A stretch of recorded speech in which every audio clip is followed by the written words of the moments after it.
All right, everyone, now we have to talk about Joe Biden's latest, cognitive breakdown up on live stage. He attempted to sum up America in one word.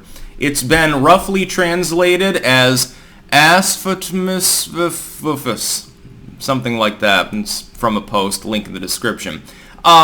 This could be more of the stutter side of things that he supposedly has, if we take that story at face value. I don't think so, though. I think that he mixed 3 or 4 words together in a cognitive haze like he's done multiple times before. You'll remember, it wasn't that many days ago, we're not even measuring it in weeks at this point, that these events happen. It wasn't even a few days ago that Biden had another fall. You'll remember, in last weekend when he was in Rehoboth, in his home state of Delaware, when he's at the beach biking, and inexplicably falls over, and the whole legacy media blamed the bike. No, this is totally normal. He had clamps on the bottom of the bike and it grabbed his foot and he couldn't get it out in time, so he couldn't stabilize himself. Yeah, a man who rides bikes pretty much every weekend and has been doing that for 3 or 4 decades, all of a sudden he had a problem with the same clamps he's been using. Nobody's claiming that they were newly put on the bike. Very, very interesting. You'll remember that it was only a few weeks before that he fell, or almost fell rather. I think he caught himself a little bit more this time up the stairs on Air Force One. That's the 3rd time in his presidency that that's happened.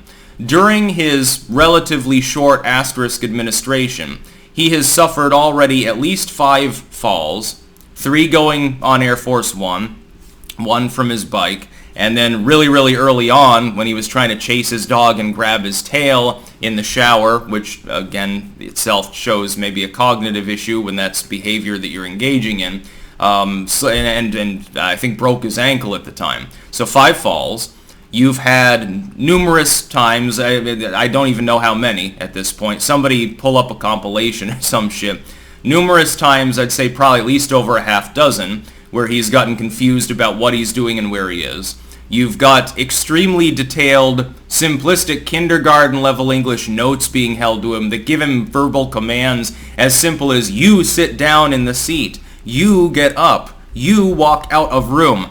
It's like kindergarten or caveman language. That was just yesterday, literally, that we saw that image. And then you got shit like this. Now, when people cover for him by saying, well, it's just a stutter. Stutters don't make you fall down and break your ankle or chase your dog in the shower on a wet floor to try to grab its tail. Again, inexplicable. That's the official line that they went with. It doesn't make you forget where you are up on stage or forget what day it is. This is the only kind of thing that he has going on that you can ascribe to a stutter. Everything else you can't. Well then, the simplest explanation is probably the right one. Now, let's take Occam's razor up as an example here and just say he's got cognitive decline. It'd be odd if a person pushing 80 didn't have some mental haze issues anyway.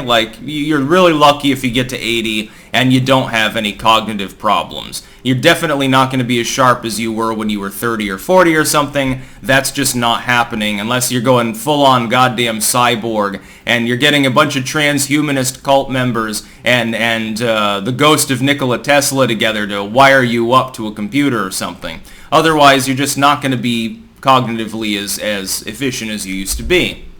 But this is a repeated thing. And I've noticed that throughout the last couple of years, it starts before his asterisk administration begins, of course, as well, it is becoming more frequent. Again, the number of spills, the number of gaffes, or whatever you'd call this, mushmouth salad moments, word salad moments, the number of getting confused, wandering off in the wrong direction, wandering around on stage saying, what the hell am I doing here, man? It's increasing in frequency. When this has happened before with other people, typically people begin to take notice and ask questions about the cognitive state of the person. Hey, you might want to take a dementia test. Hey, you might want to get into assisted living. Something. Hey, do you want to move back in with us, Granddad? Because we're kind of worried about you. Yes, we know that you like to play Clint Eastwood and shit. But we just want to keep an eye on you, dude. we care.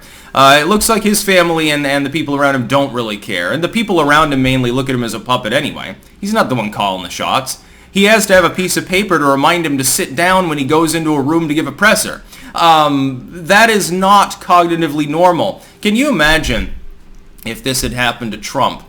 People would definitely be calling for the 25th Amendment to be invoked, and probably they would get their wish.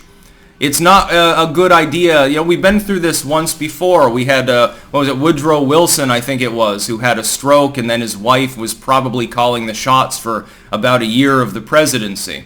All of a sudden, the signature looks different. Well, he had a stroke, so we'll ignore the fact that she won't let anyone else in the room when she reads the bill to him and then totally has him sign or veto it.